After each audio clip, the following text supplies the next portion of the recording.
David Black, my agent, he called me, and we were having a block party on my street. So I was outside talking to neighbors, and I see his phone call. So I go off and take it, and he's like, "Are you sitting down?" And I was like, "No." And he's like, "Well, you should."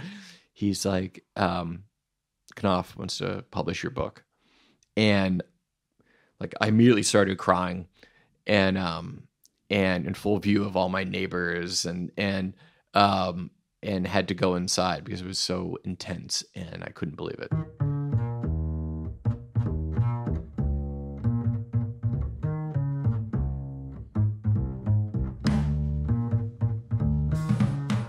Welcome to Second Act Stories, a Webby Award-nominated podcast that looks at people who've made major life and career changes and are pursuing more rewarding lives in a second act.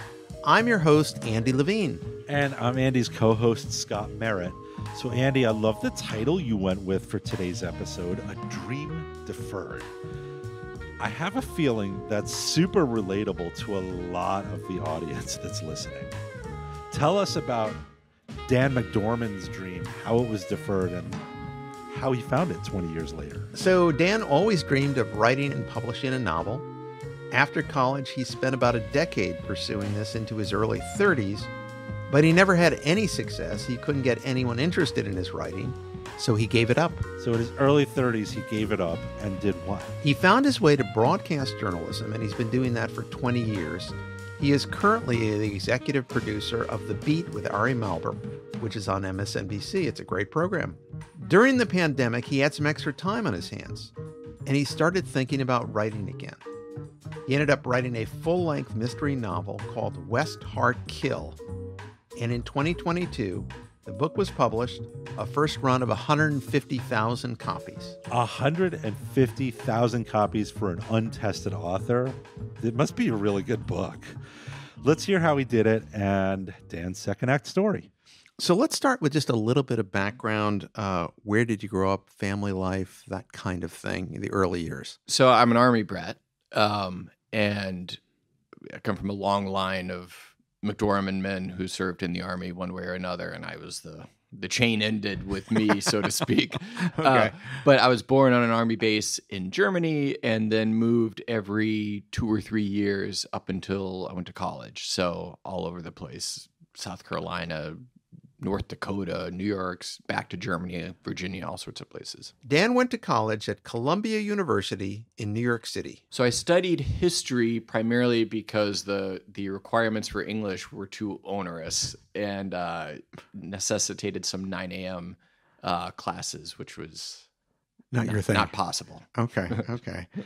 I want to just get into early on, you dreamed of writing a novel. Mm-hmm. When did you first start thinking about this? So from very early age, like I have a visual memory of it. So my mom must have showed it to me later, but from first or second grade, a short story about a pirate. And I vividly remember the dotted line they use, for that kind of rule for kids for writing. And then in middle school, in response to an assignment, I wrote a sequel to The Lady or the Tiger, which is a very famous short story, which famously the whole point is that there is no sequel. You don't know what's happening, but I plowed ahead and did it.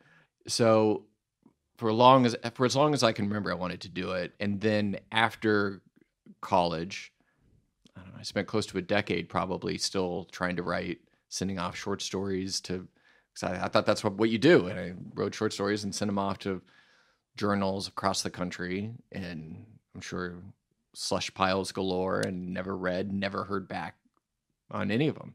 And so probably around age 30, I just gave up. Like my kids were being born and I was like, this is enough. It's time to grow up. What was the allure of writing? What attracted you to it? Well, for me as a kid, especially moving around the way I did, like books were sort of a salvation. And we would move around so much that I had to reinvent myself and make a whole new set of friends every 2 or 3 years.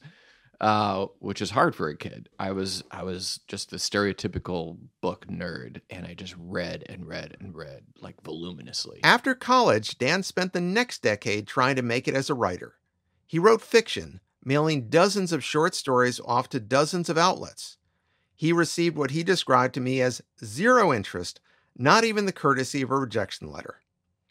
He eventually landed a pretty miserable job working the graveyard shift as a writer at Fox News. But it introduced him to the broadcast media world, and he eventually found a home at MSNBC. He currently is the executive producer of the Beat with Ari Melber, which airs Monday through Friday from 6 to 7 p.m. Beat with Ari Melber starts right now. Hi, Ari. Hi, Alicia. Thanks so much. And we're going to get right into it. Republican Party power broker. It looks like you've worked with some really interesting people there. Yeah. Al Sharpton, Greta Van Susteren, and finally The Beat with Ari Melber. Yeah.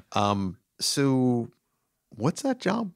I mean, give us a little snapshot of what you do. You're executive producer now. Give us a sense of what that job is like. Yeah, it's very demanding. I will say. So as the EP executive producer. Okay, got it. I'm the primary, myself along with the anchor Ari and my seniors were the primary driving editorial engine of the show. So like this morning I woke up 6:30 a.m. I'm reading news, sending emails to various people, working out locations on guests. Do we do this, do that? Assigning or thinking about who would do it. We're pre-taping something today, so it's like a little bit more of a stretch on the team. Coordinating, we've got as we record this now, there's a lot of major events next week, Supreme Court arguments on the immunity case, all sorts of stuff. So it's like thinking about today and then planning ahead, because if you only plan the day of, you're doomed. And then so working on that all day, and then during the show, I'm in the live control room. I'm talking to the anchor, working with the director. It can be very stressful. And you've been doing this for like 20 years? Yeah. So my first job in TV news was 2002. So yeah, 22, 23 years. Okay. A high level of stress, it sounds like. Yes. Okay. Yes. Okay. Back in 2021, this interest in writing reemerges. Mm-hmm. How did that come about? So definitely, there was no forethought, and I think it was a combination of several things. It was, again, I literally hadn't tried to write anything in a fictional vein for a decade, probably at least, more actually, I think. But it was my kids were at an age now where they took themselves to school. The New York City kids, they hop on the subway and they just go on their own. So I had that time back. And then it was also during COVID. And so it was at a time when we were all still working from home, essentially. Mm-hmm. And so I had all that commute time back too. I live in Brooklyn. It's about 45 minutes or an hour, depending on the day, to 30 Rock. And then for absolutely no reason I can think of whatsoever, I wrote the jacket copy to an imaginary book. And I showed it to my wife, and I was like, maybe I'll, just for fun, try to write this thing, finally. And she said, you should, why not? And that's what happened. Jacket copy. So this is like 2 or 3 paragraphs. Like one paragraph. To lead you into the book is the exactly. idea. It was like a summary, the thing you see on the inside flap or sometimes on the back of the book. Okay. And so this one, it had a detective. It had a place, the club where the novel is set, and then it had a bunch of stuff that didn't exist yet. It hinted at buried secrets and diabolical plot twists and all this sort of thing. None of which I had the faintest idea what those would be. So in some of that, some of the plot of the book came from me looking at that jacket copy and the marketing copy, trying to figure out what that plot twist was, and brainstorming and figuring it out. So your wife says to you, well, why don't you go write this? Mm-hmm. And I mean, just how do you start? I started at the beginning. Okay. Good which place to doesn't start. always, which it doesn't always work out that way, but that's, and I started just with two guys in a car driving on the way to the club. I didn't know who they were. And so, in some sense, the plot was made up as I went along. And then, as I got deep into it, I would have to go back to the earlier stuff to fix it with how things developed later. But I just started doing it, and the thrill of it was that it was sort of my secret project. My wife knew about it, but she didn't really know much more than what I had said. Mm-hmm. I certainly didn't have an agent or a publisher or anything like that. And I was doing it just for myself, basically. Writing in the morning before you went to work? Mostly in the morning. Okay. Sometimes at night, but mostly in the morning. That's when I'm most productive. How early would you get up to do this? I think 6 a.m. Okay. Write for a couple hours, and then gets off to school. Yeah. Okay. And then work. Okay. Work. So talk about the process of, as this is developed now, how do you go about finding someone to publish it? When I was young, it seemed like an impossible, like there was a forbidden city somewhere, like an Emerald City that no one, I had no clue about any sort of access to it. And so once I finished it, and I wrote it pretty fast. So at that point I started working. I'm close to 50 now. I lived in New York City for most of my life. So I have some connection. So I started working every angle I could find, pretty fruitlessly.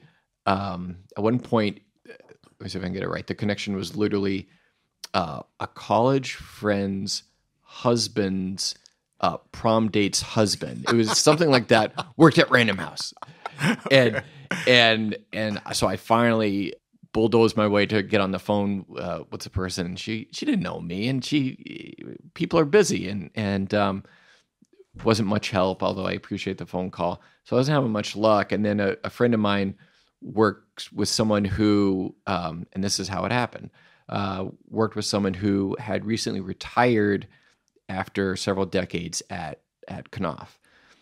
His name is Paul Bogards. I owe him everything. I got to speak with Paul Bogards about his email from Dan. A client wrote to me saying he had a friend who had written a book. He was looking for help writing a letter to an agent. So I said to my client, I said, of course, I would be happy to help your friend, send him my way. And so my first interaction with Dan McDorman was via email. He sent me an email. I'm paraphrasing the email now. I'm thrilled to be in touch. I doubt you will ever read this email. This has been my experience with publishing to date. No one gets back to me. Great introduction. As I was reading this, I started laughing, and I felt bad for him because, of course, that is how publishing works. So, of course, I wrote back to Dan and said, Dan, nice to hear from you. I'm happy to help. So do me a favor and send me some pages. And the next thing that happened was Dan sent me not just some pages, he sent me the entire book. And I started reading. And the next thing I knew, it was 4:00 in the afternoon and I had finished the book. And I said to myself, wow, this is really good. Paul Bogards then shared the book West Heart Kill with David Black, a book agent and Paul's friend for the past 30 years. David loved the book too and offered to represent Dan. Together, they called Dan to let him know the good news. It was such a joyful moment because this was a guy who was at the end of his rope, okay? He had wanted to be a writer since his early 20s. And then what happened? We defer our dreams because life intervenes, okay? We're on a career path, we have a family, and we're just kind of hemmed into this narrow lane. And it's as if when he broke out, 3 decades of frustration had been, the monkey on his back had been lifted. And he thought, wow, this is really going to happen. A few weeks later, Dan's agent called and let him know that Knopf Publishing had agreed to publish the book. David Black, my agent, he called me, and we were having a block party on my street. So I was outside talking to neighbors, and I see his phone call. So I go off and take it, and he's like, "Are you sitting down?" And I was like, "No." And he's like, "Well, you should." He's like, "Knopf wants to publish your book," and like I immediately started crying, and in full view of all my neighbors, and had to go inside because it was so intense, and I couldn't believe it. Did you ever think about the self-publishing route? I thought about that as an option. I didn't. I said I'll give it the old college try this way, and I worked on it. And I don't want to exaggerate the pain of it. I think it was about 6 months of pounding the pavement, which a lot of people. There are very famous writers who have gotten rejected 50 times from publishers. Right. So, but I did. I had that as like an ultimate thing. Well, maybe that's how it'll get published. Has this been financially rewarding in terms of West Heart Kill? It has. I mean, without going into numbers, I'll say that it like a lot of people, I make a good living, but like a lot of people, we have 2 kids. You're looking at college prices. It's just insane. And so we're a little bit more confident now that if the kids can go to college, basically. I want to go back to something you said earlier, just in that period after college, before you found your way to cable news, you were writing stories, you were submitting them, trying to get them published. Were you successful ever? Did you have anything published, or really just never, zero? Not one. And at that time, I was living in like a warehouse in Greenpoint, Brooklyn, with like 5 other guys. Nobody had jobs. It was just a bleak, 1 bar of soap, literally. Like it was, those are dark days. I remember the closest post office that I knew of was not far from here. And so I would take the L train in, and I would scrounge together enough, like literally pennies, quarters for postage. And postage is expensive. Okay. And to mail off a bunch. And not only was I never published, I never heard back. Never heard back. Not one. So I had zero success, and no prospects at all. For members of our audience, those who have dreamed of writing the great American novel, is the phrase, what advice would you give to them? I will, first of all, most importantly, don't give up, and do it for yourself. Because I think that was I was lucky with West Heart Kill, because it's a kind of a funky, weird book. It's a somewhat experimental inside the mystery genre, and those are the kinds of books I like. So I was just writing purely for myself. And if I had frankly, if I'd known that it was going to be published, that probably would have shaped how I thought of, I have to try to make it more commercial or make it more this or that. And I was just writing for myself, and stick with it, and don't think it's too late and that it's not worthwhile. More broadly, almost the same question, but you went back to a dream that you had in your 20s and in your teens and that sort of thing. Advice for people, who maybe have buried that dream for 20, 30 years and going back to it. Yeah, and I think it especially happens. So I'm almost 50, and I've observed sort of among my friends and peers that it's a midlife crisis where everyone has been doing the same sort of job for a couple decades now, and you're sort of reaching the end, and you start to think, like the old song, like, is that all there is? And so I think it's absolutely worthwhile to go back to the things you loved when you were younger. Those things stay with you for a long time, even if it's below the surface and you don't think of it. It's there. I have a friend who have a couple musician friends, and they compose songs just for themselves. And one guy has become an aficionado on the ukulele and is writing song cycles, elaborate song cycles for the ukulele, and just posting them online just for fun. So what I'm sort of hearing you saying is you've had commercial success, but for someone that shouldn't be the driver. It shouldn't be, because I think it'll warp what you do, frankly. And also it's the odds are it's a 1 in a million shot. So the odds of it happening are remote. So if that's the only reason you're doing it, you're setting yourself up to be disappointed. But if you're doing it for yourself and for personal enrichment and frankly for fun, because it should be fun, because if it's not fun, why do it? Those are better reasons to try to, find a second act.